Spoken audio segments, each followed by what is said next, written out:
A'udzu billahi minasyaitonir rajim. Bismillahirrahmanirrahim. Wa idh istasqa Musa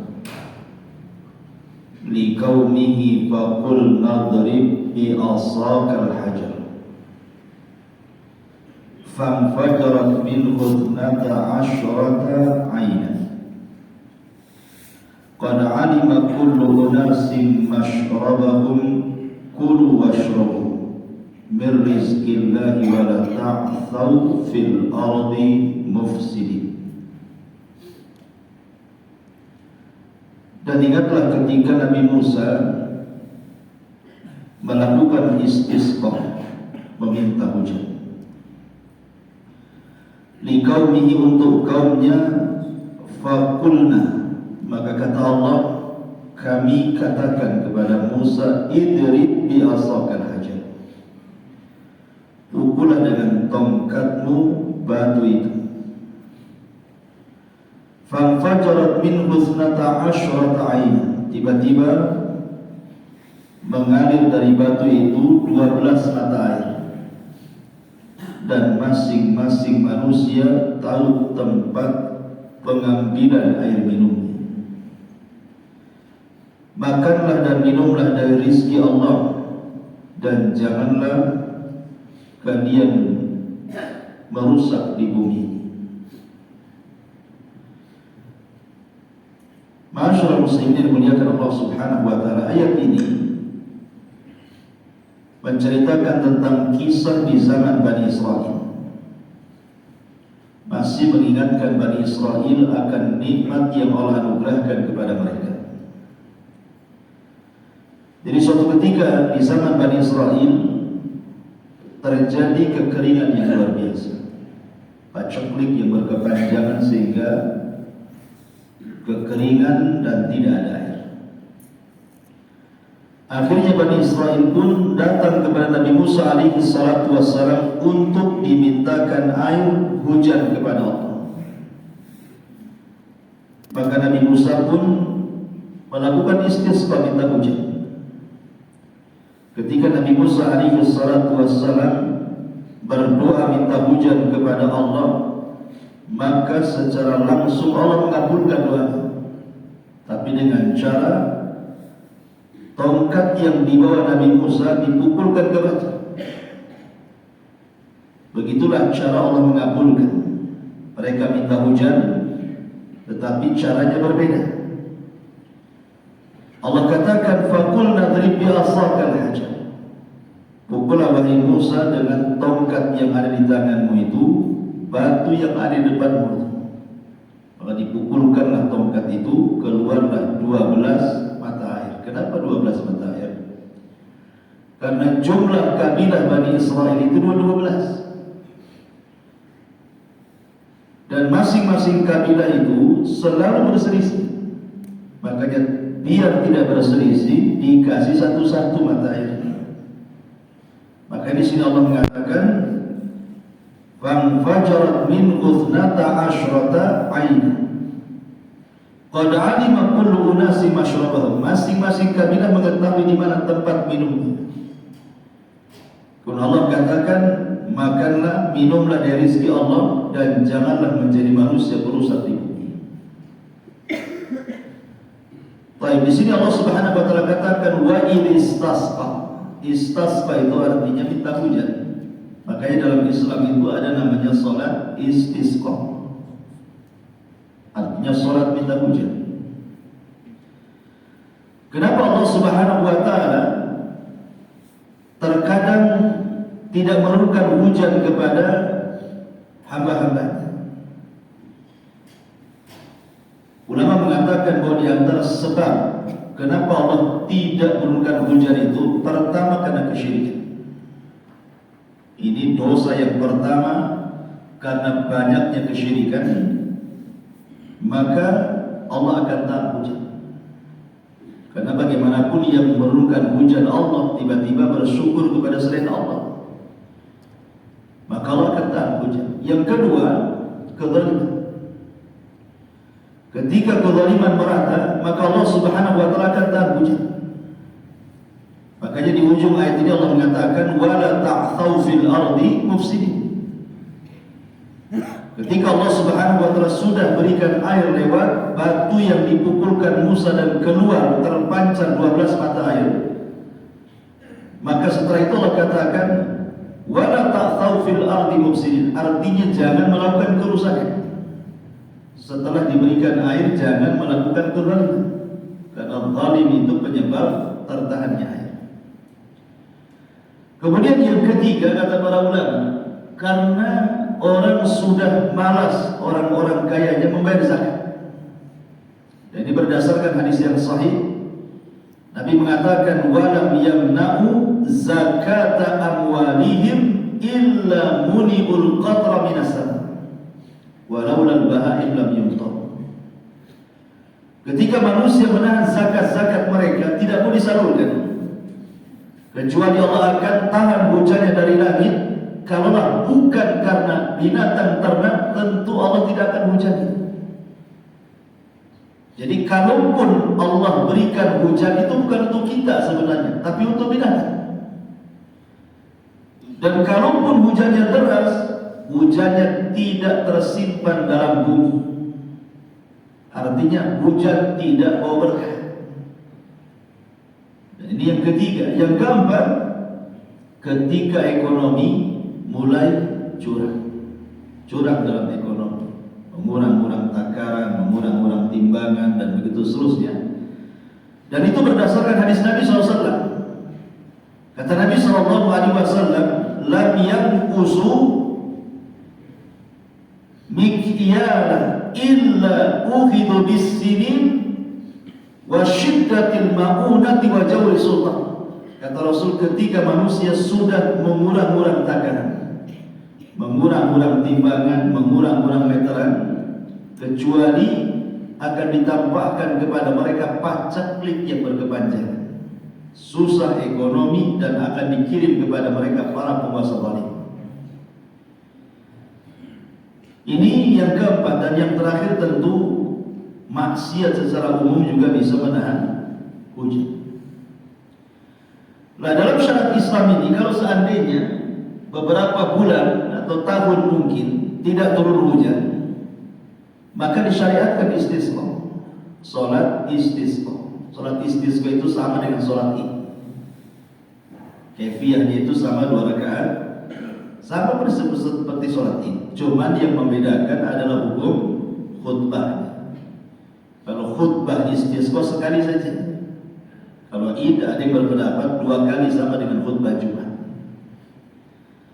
Kemudian yang membedakan adalah disunahkan untuk tafa'ul dengan cara membalik serban. Kalau punya serban dibalik. Jadi kalau mamanya pakai begini, habis sholat itu dibalik serban. Kalau sholat istisqa. Kenapa? Ini hanya sekedar tafa'ul, sebagaimana Allah Subhanahu wa taala menurunkan pacaklik. Mudah-mudahan dengan membalik sorban atau yang pakai jaket dibalik jaketnya gitu. Mudah-mudahan Allah membalik kondisi kering menjadi hujan, itu tujuannya sebenarnya. Dan tidak disunahkan ketika sholat istisqa menggunakan pakaian-pakaian yang bagus. Jadi keluar tuh pakai pakaian sederhana. Betul-betul kita menghambakan diri kepada Allah, supaya dengan begitu Allah memberikan hujan kepada kita. Wa idistasqa Musa liqaumihi. Di sini Allah mengatakan, dan ketika Musa meminta hujan kepada Allah, faqul nadrib bi asakal hajar, maka Allah langsung ijabah doa Nabi Musa, tapi dengan cara tidak diturunkan hujan. Allah mengatakan, ya Musa, ambil tongkat yang ada di tanganmu itu, pukulkan di batu. Dan kita tahu bahwa mukjizat terbesar Nabi Musa setelah Taurat adalah tongkat yang di tangannya. Tongkat itu sebenarnya awalnya tongkat biasa. Makanya ketika Allah Subhanahu wa taala hendak mengangkat Musa menjadi nabi di Bukit Saina itu, apa kata Allah ketika Musa bawa tongkat itu? Wa matilka biyaminika ya Musa. Apa yang di tangan kananmu itu wahai Musa? Maka Musa mengatakan, asaya atawakka'u fihi wa ahussu ala ghanam wal ma'aribul ukhra. Ini tongkat ya Rabb, biasa aku gunakan untuk bangkit dari duduk, ataupun untuk menggiring kambing-kambingku, atau untuk fungsi-fungsi yang lainnya. Artinya tongkat ya tongkat biasa, nggak ada kelebihan, nggak ada apa-apa awalnya. Tapi tiba-tiba kemudian Allah Subhanahu wa taala katakan, alqi bi asak, lempar tongkat wahai Musa. Tiba-tiba setelah dilempar jadi ular. Maka Allah Subhanahu wa taala mengatakan, la takhaf, jangan takut. Dekati ular itu, pegang kepalanya, nanti akan berubah menjadi tongkat lagi.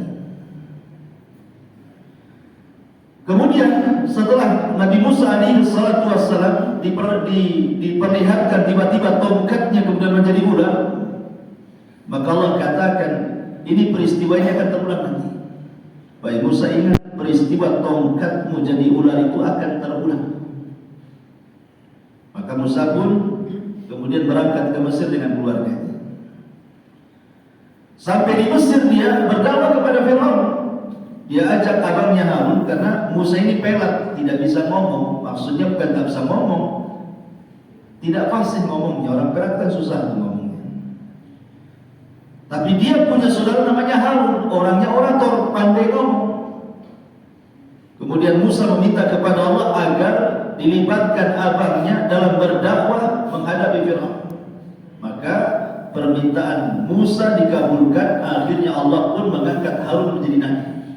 Jadi Harun jadi nabi itu karena permintaan Musa. Berangkatlah dua orang ini ke hadapan Firaun. Kemudian mulailah mereka pun mendakwahi Firaun. Kemudian Firaun mengatakan, bukankah seorang nabi harus punya mukjizat? Maka disitulah kemudian Musa melempar tongkatnya di hadapan Firaun, kemudian jadi ular lagi. Inilah kedua kalinya tongkat itu dilempar jadi ular. Firaun ketakutan. Akhirnya kemudian Fir'aun pun menganggap bahwa apa yang dimiliki Nabi Musa itu sihir. Maka Fir'aun pun mengajak duet, aku punya tukang sihir banyak. Kalau kau bisa mengalahkan mereka, atau kau yang kalah, tinggal tentukan waktunya. Nabi Musa pandai menentukan waktu. Kita ketemu dengan tukang-tukang sihirmu yaumuz zina. Yaumuz zina itu artinya hari ulang tahun kerajaan. Kalau bahasa kitanya Agustusan, kan lagi rame-ramenya orang gitu ya, biar betul-betul disaksikan. Dan waktunya waktu duha. Musa tidak mau di malam hari. Kenapa? Karena kekuatan sihir itu menguat di malam hari. Makanya mintanya waktu duha. Ketika kemudian ditentukan waktu itu, waktu duha di hari raya kerajaan, maka disitulah kemudian Fir'aun mengandalkan tukang-tukang sihirnya. Al-Imam Ibnu Katsir menyebutkan dalam kitab Bidayah wa Nihayah beberapa pendapat berapa jumlah tukang sihir yang didatangkan Fir'aun. Ada yang mengatakan sampai 70.000. Ya lo wajar satu Mesir diundang sama tukang sihir. Ya banyak lah kan itu. Jadi ketika kemudian tukang-tukang sihir itu sudah berhadapan dengan Nabi Musa, disinilah ketiga kalinya tongkat itu jadi ular. Jadi 3 kali itu tongkat Nabi Musa jadi ular. Pertama ketika mendapatkan wahyu, kedua ketika berdakwah kepada Firaun, ketiga ketika menghadapi tukang-tukang sihir. Maka Allah mengatakan, lempar tongkat, jangan takut. Manusiawi, artinya Musa manusia ya, wajar takut. Apalagi ketika yang melempar pertama itu bukan Musa, tapi mereka tukang sihir. Tiba-tiba dihayalkan kepada Nabi Musa seolah-olah tali-tali yang dilempar oleh tukang sihir Firaun itu adalah ular-ular yang bergerak untuk menyerang Musa. Ulama membahas sihir yang dilakukan tukang-tukang sihir Firaun itu disebut sihrut takhyil, sihir hipnotis bahasa kita. Takhyil itu bahasa Arab, di bahasa kita hipnotis. Berarti hipnotis itu bagian daripada sihir. Gimana tidak sihir? Orang ambil duit di ATM, ditepuk, belakangnya tahu dikasih sama yang nepuk duit. Sihir itu. Kadang-kadang hipnotis kan macam-macam tuh ininya, medianya. Terkadang pakai rokok. Sampai ada kasus dulu itu kan, sampai satu viral. Jadi ada seorang bapak-bapak mungkin pandai hipnotis, belanja dia ke pasar. Jadi media hipnotisnya pakai rokok. Jadi ketika belanja dia hisap rokoknya, kemudian disebulkan ke pedagangnya. Sudah ambil barang semuanya, belum dibayar, minta kembali dia. Mana kembalinya? Berapa kembalinya? Sekian, dia dikasih semua duitnya. Terhipnotis dia. Hati-hati itu para pedagang, kalau ada yang merokok depannya itu hipnotis. Jadi ini menunjukkan bahwa sihir takhyil ini, makanya kemudian Nabi Musa alaihi salatu wasallam sempat ketakutan karena yang dilihat oleh mata Musa itu memang ular betul. Padahal itu adalah sihir hipnotis. Musa terhipnotis, tapi Allah mengatakan la takhaf, jangan takut. Lemparkan tongkat. Akhirnya dilemparkan tongkatnya jadi ular besar. Subhanallah. Al-Imam Al-Mujahid, Ibnu Abbas dan para fasir lainnya ketika mentafsirkan bagaimana tongkat Nabi Musa ketika melawan tukang sihir. Tiba-tiba tongkat itu jadi ular, ularnya aneh, kadang membesar, kadang mengecil, kadang gesit ke sana kemari gitu. Ini tukang-tukang sihir ini komat kami. Disangkanya Musa ini menggunakan sihir.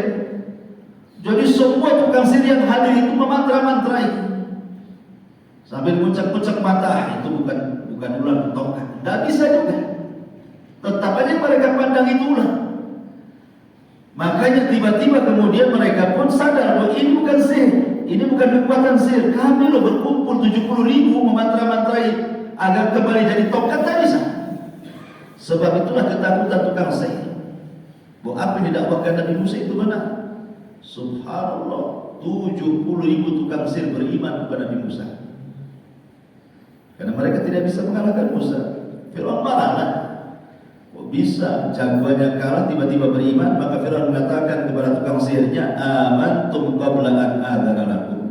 Kalian beriman sebelum aku izinkan ya? Ya, beriman aja harus izin Firaun. Aku akan salib kalian di tiang-tiang gantungan. Betul. Karena tukang sihir ini istiqomah, akhirnya dibantai semua sama Firaun. Kata Abdullah bin Abbas radhiyallahu anhu, lihat tukang-tukang sihir itu. Di pagi hari mereka tukang sihir yang jahat, di sore hari mereka para syuhada yang baik. Nah kemudian yang kelima, disinilah fungsinya tongkat. Jadi saya ulangi, ada 5 fungsi tongkat Nabi Musa. Pertama, tongkat digunakan untuk apa? Untuk bangkit dari duduk, atau menggiring kambing, atau manfaat yang lain lah tongkatnya. Yang kedua, tongkat itu berubah menjadi ular ketika Musa diangkat jadi nabi. Kemudian yang ketiga, berubah jadi ular lagi ketika berhadapan dengan Firaun, ketika berdakwah dengan Firaun dan Harun. Kemudian yang keempat, berubah jadi ular lagi ketika menghadapi tukang sihir. Dan yang kelima di sini, ini fungsi tongkat yang kelima di sini. Faqulna drib bi asaqal hajar. Pukullah dengan tongkat wahai Musa batu itu. Apa yang terjadi? Fanfajarat min husnata asyrata ayat. Tiba-tiba dipukul batu itu dengan tongkat itu, rupanya keluar mata air 12. Tapi ingat, fungsi tongkat itu hanya di masa Nabi Musa masih hidup. Artinya setelah Musa meninggal, tongkat itu ya jadi tongkat biasa. Cuman diyakini oleh Bani Israel setelah Musa meninggal, siapapun yang perang membawa tongkat Nabi Musa yang terdapat dalam tabut itu pasti menang. Jadi Bani Israel itu kalau perang, mereka bawa tabut itu kotak, isinya tongkat itu sama serpihan Taurat. Jadi dijadikan barang keramat jadinya tongkat itu setelah meninggalnya Nabi Musa. Makanya suatu ketika tabut itu hilang, kemudian Bani Israel diserang oleh Raja Jalut, kalah Bani Israel. Kemudian ketahuan di mana tabutnya dicuri oleh Jalut, diletakkan di istananya. Sejak itulah Bani Israel kemudian dihinakan. Tapi kemudian datanglah kepada nabi akhir mereka namanya Samuel, akan dipilihkan kepada Bani Israel seorang raja untuk berperang melawan Jalut. Maka Samuel kemudian memilihkan siapa? Tolut, Raja Tolut. Tapi Bani Israel tak mau, masalahnya Tolut ini orang miskin. Yang kedua bukan turunan Yahuda tapi turunan Binyamin. Tapi kemudian Samuel mengatakan, Tolut walaupun dia miskin, tapi Allah lebihkan. Satu, Allah yang memilih dia, bukan aku. Ya. Yang kedua punya tenaga, yang ketiga punya kecerdasan. Sebenarnya satu saja sudah cukup gitu ya, bahwa Tolut itu pilihan Allah, selesai. Kalau Allah yang pilih kan selesai. Apa yang kita ikut-ikut di situ? Pasti menanglah kalau Allah yang pilih. Apalagi kemudian ditambah zadahu bastatan fil ilmi wal jismi. Dia punya kekuatan dari segi pengetahuan dan juga punya kekuatan dari segi fisik. Sudah pilihan Allah, ada kelebihannya lagi. Kalau harta kan bisa dicari. Akhirnya menangkan dalam peperangan melawan Jalut. Dan Jalut dibunuh oleh anak muda namanya Daud yang kelak akan jadi nabi. Nabi Allah Daud alaihi salatu wassalam. Baik. Qad alima kullu unasin mashrabahum. Dan mereka tahu di mana mata air mereka masing-masing. Setiap kabilah tahu, ini mata airnya kabilah Lawa, ini mata airnya kabilah Yahuda, ini mata airnya kabilah Binyamin, kabilah Nabi Yusuf, semua tahu semuanya. Sekali lagi bahwa kata ahli tafsir, karena kebiasaan Bani Israel itu suka berselisih. Makanya Nabi Musa tahu karena mereka suka berselisih, dibuatlah mata air sendiri-sendiri. Nah, sudahlah kabilahnya masing-masing. Kemudian Allah tutup ayatnya, kulu washrabu min rizqillahi wa la ta'thaw fil ardi mufsidin. Makanlah, minumlah dari rezeki Allah dan jangan kalian merusak di permukaan bumi. Artinya Allah sudah kasih nikmat kepada kalian. Kalian tak ada air, sekarang ada air. Tolong jangan merusak, jangan melakukan kezaliman, jangan melakukan maksiat lagi. Dari sini menunjukkan bentuk syukur itu adalah beribadah kepada Allah. Bahkan dalam Islam itu seagung-agungnya bentuk syukur adalah salat. Salat itu seagung-agungnya bentuk syukur kita kepada Allah Subhanahu wa taala. Kemudian ayat 61-nya. Ini kisah lain lagi. Wa idh qultum ya Musa lan nasbiru ala ta'amin wahid. Fad'u lana rabbaka yukhrij lana mimma tunbitul ardu min baqliha wa qithaiha wa fumiha wa adasiha wa basaliha. Dan ingatlah ketika kalian wahai Bani Israel mengatakan kepada nabinya, ya Musa, kami tidak sabar dengan satu makanan saja. Berdoalah untuk kami kepada Rabbmu supaya Rabbmu mengeluarkan tumbuh-tumbuhan bumi. Kemudian dicontohkan mimbak lihat seperti daun-daunan, sayur-sayuran. Wa qithaiha seperti mentimun-mentimungan. Wa fumiha ataupun seperti fum. Maksudnya bawang putih. Kemudian wa adasiha kacang adas. Wa basaliha bawang merah. Coba perhatikan di sini. Bani Israel ini ketika tersesat di Ardutih itu selama 40 tahun, Allah Subhanahu wa taala anugerahkan kepada mereka makanan yang turun dari langit.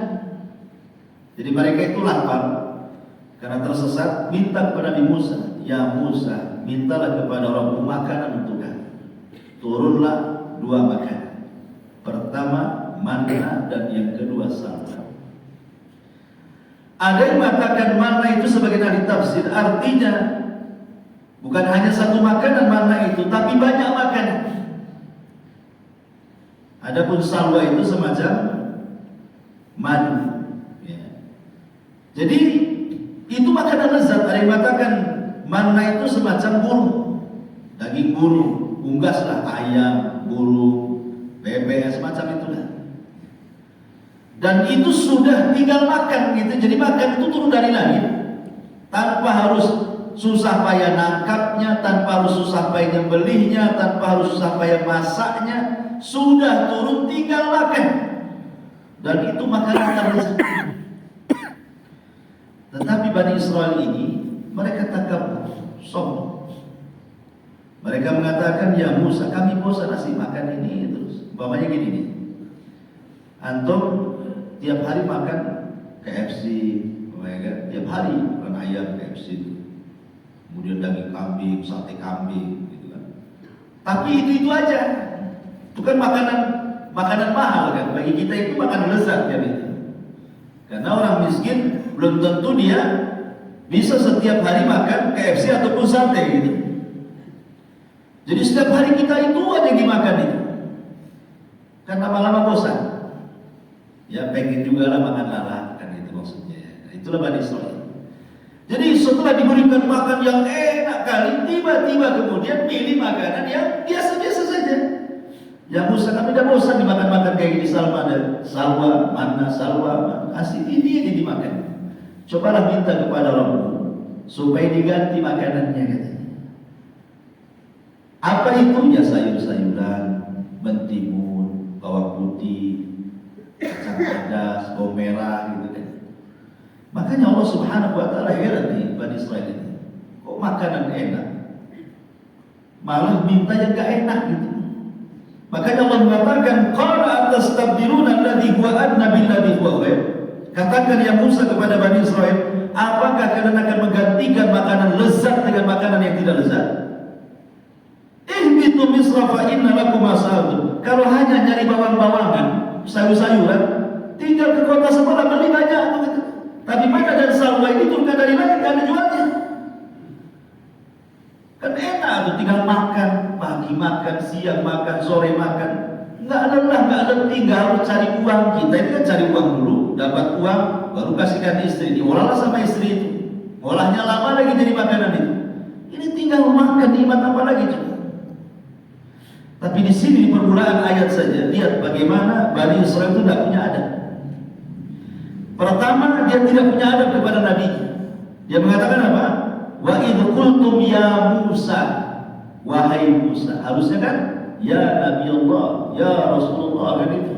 Enggak, mereka manggil nama. Ya Musa. Beda dengan sahabat Nabi. Tidak ada satupun sahabat Nabi yang mengatakan ya Muhammad. Mereka kalau manggil nabinya pasti ya Rasulullah, ya Nabi Allah. Karena sahabat itu tahu kedudukan Rasul, makanya tidak berani panggil ya Muhammad. Tapi lihat Bani Israel, ya Musa, panggil namanya. Makanya saya teringat dengan hadis Sa'ad bin Abi Waqqas radhiyallahu anhu. Jadi suatu ketika Nabi SAW bersabda seperti ini, siapapun yang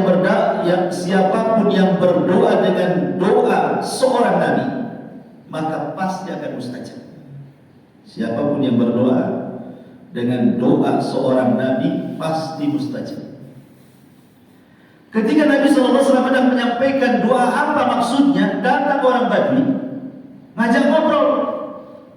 Akhirnya dilupakan dah Rasul mau ngasih tahu doa apa itu, karena disibukkan dengan orang Badui yang ngobrol. Setelah orang Badui pergi, Rasul pula lupa mau ngasih tahu sahabat, langsung pergi. Lah ini Sa'ad bin Abi Waqqas udah menunggu tuh, apa nih maksudnya doa seorang nabi kalau dibaca dalam doa pasti dijabah nih. Akhirnya Nabi kata tadi lupa ngasih tahu karena terlalu serius ngomong dengan orang Badui, langsung pergi gitu saja pulang. Diikutilah sama Sa'ad bin Abi Waqqas ini.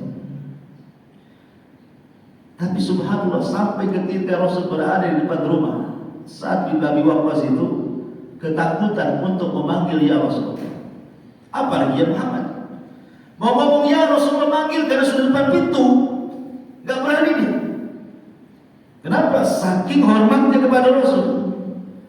Akhirnya apa? Dia pukul-pukulkan kakinya ke tanah. Ya, mudah-mudahan dengan getarannya itu nanti kedengaran sama Nabi mau keluar. Padahal kan bisa saja ngomong ya Rasulullah, nanti kan Rasul lewat tuh. Sampai mengucapkan ya Rasulullah saja Sa'ad bin Abi Waqqas itu sampai ketakutan. Karena masalahnya Rasul sudah di depan rumah masalahnya kan. Tapi Nabi SAW itu diberikan mukjizat mampu memandang ke belakang sebagaimana mampu memandang ke depan, walaupun belakang tak ada matanya. Tahu bahwa dia diikuti Sa'ad bin Abi Waqqas. Maka Rasul SAW berbalik arah dan mengatakan ya Sa'ad, Masya Allah, ada apa Sa'ad? Kenapa kau ikuti aku? Bukan, tadi kau mengatakan ya Rasulullah, siapa yang berdoa dengan doa seorang Nabi, kemudian digunakan untuk doanya, pasti mustajab doanya. Yang dimaksud kamu itu apa? Itu yang ingin saya tanyakan. Kata Nabi SAW, da'watu dhi'uni, kata Rasul. Doanya seorang Nabi yang ditelan oleh ikan paus. Siapa dia? Nabi Yunus. Ya, doanya Nabi Yunus. Maka kata Nabi SAW, siapapun yang menyelipkan doa Nabi Yunus dalam setiap doa-doa kita, mustajab. La ilaha illa anta subhanaka inni kuntu minadh dhalimin. Selipkan setiap doa kita, baca doa ini. Kata Rasul, siapapun yang berdoa dengan doa Nabi ini, diselipkan dalam doanya, mustajab. Nah, di zaman Utsman bin Affan, di zaman Amirul Mukminin Umar bin Khattab radhiyallahu anhu, ada kasus. Kasusnya apa? Utsman ini sedang duduk di Masjid Nabawi. Utsman bin Affan datang Sa'ad bin Abi Waqqas. Assalamualaikum ya Utsman. Utsman diam saja. Assalamualaikum ya Utsman, diam juga. Assalamualaikum, 3 kali gak dijawab. Kesal Sa'ad bin Abi Waqqas. Ada apa? Kenapa gak dijawab salam? Langsung dia bergegas menemui Umar bin Khattab radhiyallahu anhu, melaporkan, ya Umar, Amirul Mukminin, aku tadi ketemu Utsman di Masjid Nabawi, ucapkan salam 3 kali, tak ada jawabannya. Ada apa dengan dia? Apa salah? Tuh lihat, orang dulu gara-gara tidak dijawab salam saja jadi besar masalahnya. Ya, kita kan memang gak pernah ucapkan salam, ya gak ada masalah kan? Akhirnya kemudian Umar pun memanggil Utsman. Kemudian dihadapkan oleh Umar antara Utsman dan Sa'ad bin Abi Waqqas. Dan Umar tanya, ya Utsman, kata Umar, telah sampai kepada kabar dari Sa'ad bin Abi Waqqas bahwa dia mengucapkan salam, kau tak jawab. Kata Utsman, enggak, dia enggak pernah mengucapkan salam, aku enggak dengar katanya. Sa'ad pun emosi lah, bal usallim, bangkit Sa'ad, bahkan aku mengucapkan salam. Kata Utsman, enggak, saya enggak dengar katanya. Pokoknya yang satu ngomong mengucapkan salam, yang satu nolak nggak dengar salam. Kalau saya dengar, kata Utsman, punya apa katanya? Kata Sa'ad, aku loh keras mengucapkan salam, masa nggak dengar kan? Akhirnya kemudian Umar mendengar. Kemudian ngomong baik-baik sama Utsman. Ya Utsman, kenapa kau tidak jawab salamnya Sa'ad bin Abi Waqqas? Ada apa dengan kamu? Utsman kekeh mengatakan, demi Allah aku tidak mendengar salamnya. Oh, boleh jadi ketika itu aku melamun, kata Utsman. Kata Umar, kenapa kau melamun? Iya, aku teringat dengan sebuah hadis Nabi, bahwa siapapun yang berdoa dengan doa binun maka mustajab. Aku tidak tahu doanya itu. Aku kepikir sampai aku lupa. Akhirnya kemudian aku tidak sadar, mungkin ada orang mengucapkan salam, bukan dengar gitu. Tiba-tiba Sa'ad bin Waqqas mengatakan, langsung hilang masalah salam, beralih ke masalah doa. Kata Sa'ad, aku tahu doa itu. Jadi dilupakan masalah salamnya itu. Itulah sahabat hebatnya. Jadi kalau para sahabat itu kalau ada konflik, dilupakan konfliknya supaya jangan lagi bertengkar gitu ya. Malah dialihkan ke persoalan yang lain. Kata Sa'ad, aku pernah mendengar, karena waktu itu aku mengikuti Nabi sampai rumah. Dan aku tanyakan, dan Rasul menjawab bahwa yang dimaksud doa itu adalah doanya Nabi Yunus. Kata Utsman, alhamdulillah, jazakallah khairan. Akhirnya selesai damai. Baik.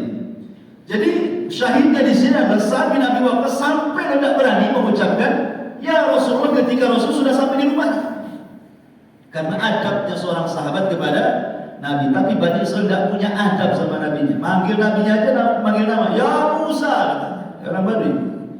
Ya Musa, lan nasbiru ala ta'amin wahid.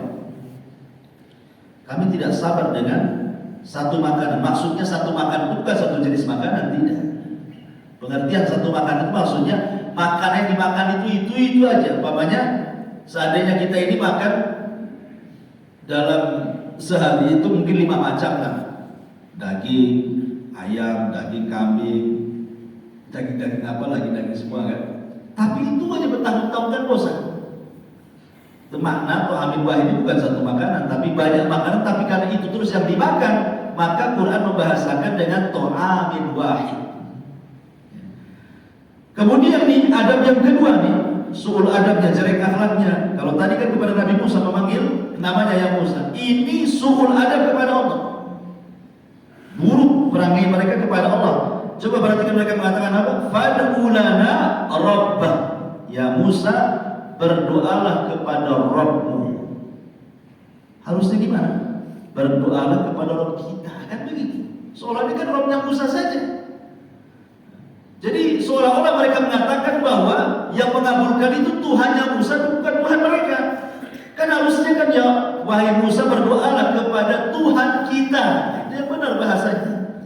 Tapi mereka mengatakan kepada Rabb, ini kan kurang ajar. Begitulah Bani Israil. Kemudian mereka mengatakan yukhrij lana mimma tumbitul ardu min baqliha, agar Allah menurunkan atau menumbuhkan di bumi ini dari sayur-sayurannya, ketimunnya, bawang putihnya, kacang adasnya, bawang merahnya. Maka Allah Subhanahu wa taala cabut nikmatnya. Ingat, ketika mereka tidak bersyukur, Allah cabut tuh nikmat mana dan salwanya. Karena mereka sudah mengkritik dan meminta pengganti yang lebih hina yang Allah anugerahkan. Makanya kalau Allah Subhanahu wa taala sudah menganugerahkan sesuatu dan itu bentuk nikmat, jangan dikufuri. Contoh umpamanya dalam bab qada wal qadar. Dalam bab qada dan qadar. Di antara iman kepada takdir itu kan ada empat. Pertama, ilmu. Bahwa segala sesuatu yang terjadi di permukaan bumi ini tidak lepas dari pengetahuan Allah. Yang kedua, kitabah, catatan. Bahwa segala sesuatu yang akan terjadi di alam semesta ini sudah dicatat di Lauhul Mahfuz. Kemudian yang ketiga, masyiah, kehendak. Tidak ada satupun peristiwa di bumi terjadi kecuali atas kehendak Allah. Kemudian ciptaan al-khalq. Tidak ada satupun yang tercipta kecuali Allah yang cipta. Itu namanya rukun qadar. Yang ingin saya katakan di sini adalah rukun yang ketiga, masyiah, kehendak. Allah Subhanahu wa taala itu memiliki dua dalam bab masyiah ini. Pertama, hak prerogatif Allah. Jadi Allah Subhanahu wa taala itu memiliki kehendak di mana kehendak ini tidak dibagi dengan hambanya. Yang kedua, Allah memiliki kehendak dan Allah bagi kehendak dengan hambanya. Contoh, lahir. Lahir ini bukan kehendak kita. Nggak ada urusan kita dengan lahir. Allah yang berkehendak. Terlahir laki-laki atau perempuan itu bukan kehendak kita. Jangan protes. Ya, kalau sekarang terlahir bapak-bapak jadi laki-laki, ya memang dari sononya itu kehendak Allah. Ibu-ibu jadi perempuan itu kehendak Allah, tidak bisa gitu. Hitam putih, ya, kulitnya putih, ya memang sudah kehendaknya. Sekarang ada yang kodratnya hitam, disuntik-suntik biar putih, tetap ada hitamnya, putih sebentar aja. Kalau nggak disuntik lagi, hitam lagi, kan itu ya. Sakit itu kehendak Allah. Tidak ada manusia pengen sakit. Sembuh, begitu juga kehendak Allah. Hidup mati itu kehendak Allah. Artinya kehendak ini yang pertama ini tidak dibagi. Itu memang Allah yang berkehendak. Kita tidak bisa bantah. Tapi ada kehendak Allah itu yang kemudian dibagi. Allah punya kehendak. Kemudian Allah bagikan kehendak itu kepada kita sebagai bentuk hibah, hadiah, nikmat. Apa itu? Kita bisa memilih. Ini yang baik, ini yang jahat. Allah kasih kehendak, nikmat. Dengan kehendak itulah kita bisa memilih. Oh, ini jalan ke neraka, jangan ditempuh. Ini jalan ke surga, ini tempuh. Kan kita bisa membedakan. Sebab kalau seandainya tidak bisa membedakan, berarti Allah Subhanahu wa taala memaksa kita untuk maksiat, habis itu diadabkan zalim jadinya. Jadi Allah kasih kehendak ini untuk mengangkat derajat kita. Dengan cara kalau Allah berikan, ciptakan sesuatu yang sifatnya taat atau maksiat dengan kehendak yang Allah anugerahkan itu, kita bisa memilih supaya kita melalui jalan taat, tidak jalan maksiat. Sebab kalau kita diberikan kehendak, ada jalan ke surga, ada jalan ke neraka, tiba-tiba ada memilih jalan ke neraka, itu namanya kufur nikmat. Tidak memanfaatkan kehendak yang merupakan hibah dari Allah yang harus digunakan untuk mengangkat derajat kita dengan ketaatan, tiba-tiba kita menghina pula dengan cara mencari maksiat, itu maksudnya. Nah, ini menunjukkan bahwa harusnya orang itu bersyukur kalau diberikan nikmat itu.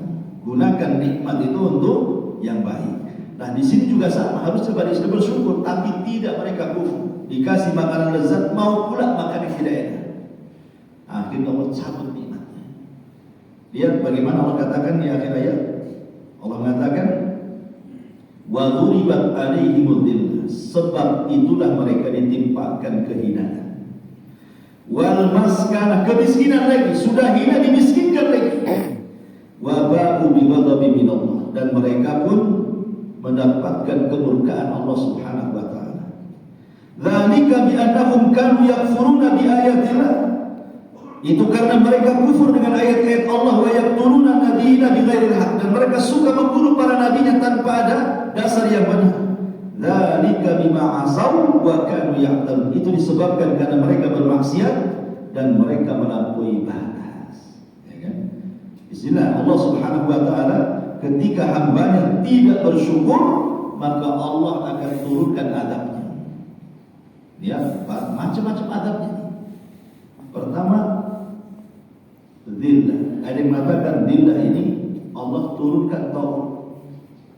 Jadi ketika mereka ngomong begini, ya, kepada Nabi Musa, berdoalah kepada Rabb, wahai Musa, jangan kasih salwa dan manna saja yang turun katanya. Kalau bisa sayur-sayuran turunkan juga lah katanya. Bawang-bawangan turunkan juga gitu ya. Kacang-kacangan turunkan juga kalau bisa itu. Ini kan nawar ya. Itu nama dikasih hati minta jantung namanya. Maka Allah Subhanahu wa taala murka, akhirnya Allah cabut nikmatnya, kehinaan, maksudnya tidak di sini taun, tiba-tiba datang taun, banyak orang mati. Kemudian setelah banyak orang mati, mereka pun kembali miskin. Yang tadinya kaya jadi miskin lagi. Naudzubillah. Baik, ini diantara 10 tafsir singkat dari ayat ke-60 sampai ke-61. Baik, sebelum saya tutup, kalau bertanya.